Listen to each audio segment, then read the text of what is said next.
สูงค่ะกันไหนจะมาที่นี่vẫnเกินเบียงไต้เขาสงสัยตื้อปักเยี่ยมวันค่ะเนาะเพราะว่าที่ต่างเมืองไทยนี่เตรียมประสบการณ์กับซื้อซ้อมร้านซ้อมสั่งนี่ค่ะเนาะไกลนี่ค่ะเนาะผมเฮ็ดการทำงานของเขาก็เลยดึกมาแอปพลิเคชันไต้เขาปักเยี่ยมวันไต้เขานี่ค่ะเนาะก็เป็นเสื้อดีเต้ค่ะคนจะ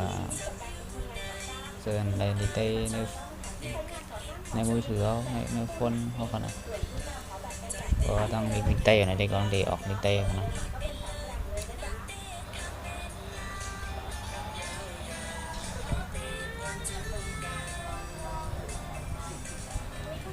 เป็นแอปพลิเคชันใจเรนเดอร์นี่ครับเนาะตัวนี้กันเลยนะตัวนี้ครับ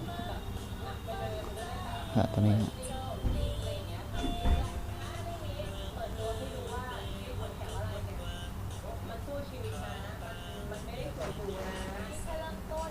3 lầnมาได้ครับเนาะก็เดี๋ยวมาในก็มันเขาก็ได้ในแอป Play Store นี่ครับเนาะเขาได้นะครับค้นหาว่าไทยซื้อออกมาก่อนนะดังเลยนะครับไปเจอนี่ครับผิดครับออกมาแนวครับวันนี้ติ๊กปั๊บเอาอะไรครับไทยเรียนเจอมันมีอยู่หลายอันครับนะอันนี้ก็เจออะไรครับนะอันนี้ก็มีครับมีดังปีไต้เขาเหลินสองสิ่งบนนั้นก็ด้วยครับไม่ได้ข้ามใบย้ำใจด้วยครับ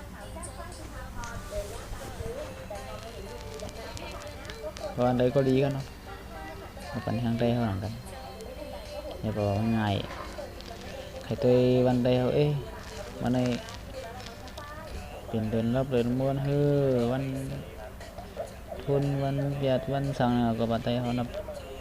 นับยำนะครับนับยำวันสนั่นสนัยมันดีสิก็ง่ายดีครับตัวเปิดมือถือขึ้นมาก็หันอันนี้ก็แบบช่างกันนะเพื่อทำไปเจอกัน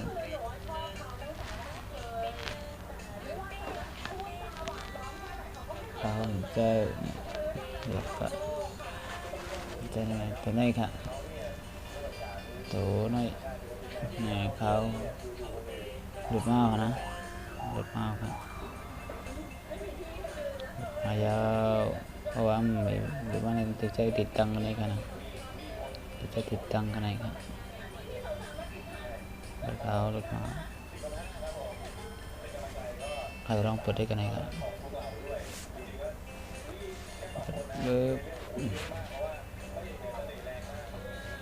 อันนี้บ้านอะไรกันนะ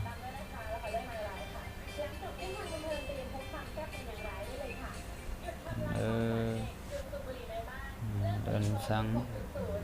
bên tây hơi nha ดินsáng những địa nàyดีกันไหมครับดีกันไหมครับ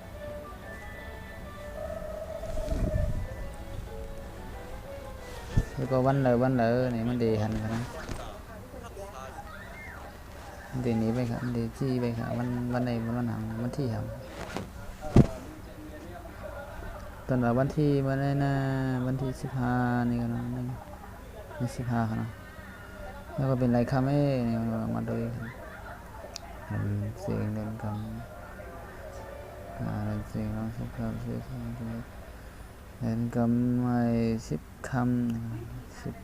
นะครับ10 คำตัวไหนมันได้พอนับไล่นับได้เขามันดีตั้งแต่กันนะวันอังคารวันกลาเนาะcác bạnอยู่ตรงไหนครับก็หลุดมาเสริมด้วยกันให้ไล่เลื่อน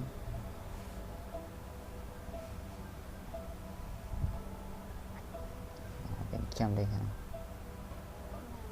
ปุ๊บหลุดมาเลยมั้งมีไงกันนะ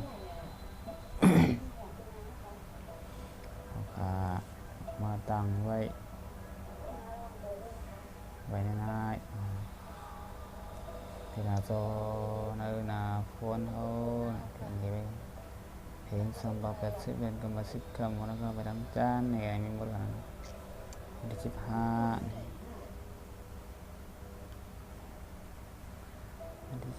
่ก็ได้กันวันคันเนี่ยวันคันนี่โอเคได้เจอกับเข้มเล็บเด็กอะสนใจเรียนก็หลุดมาได้กันนะพอเรียนง่ายกันตัวง่ายตั้งแต่ไปตัวต้องแล้วก็ซื้อปั๊บซื้อสั่งปักเยี่ยมวันได้ขายอะไรนี่ก็พอเรียนไม่เจอกันนะเรียนจะว่ามันยังจำร้านเขาขายกันนะว่ามันง่ายกว่าเปิดมือถือขึ้นมาปุ๊บก็หันอะไรกันนะ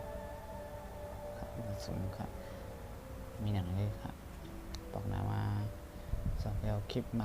านี้โดยก็ขอกันอย่าลืมบันแห้งก็ตอนให้คลิปมาครับมาส่งครับ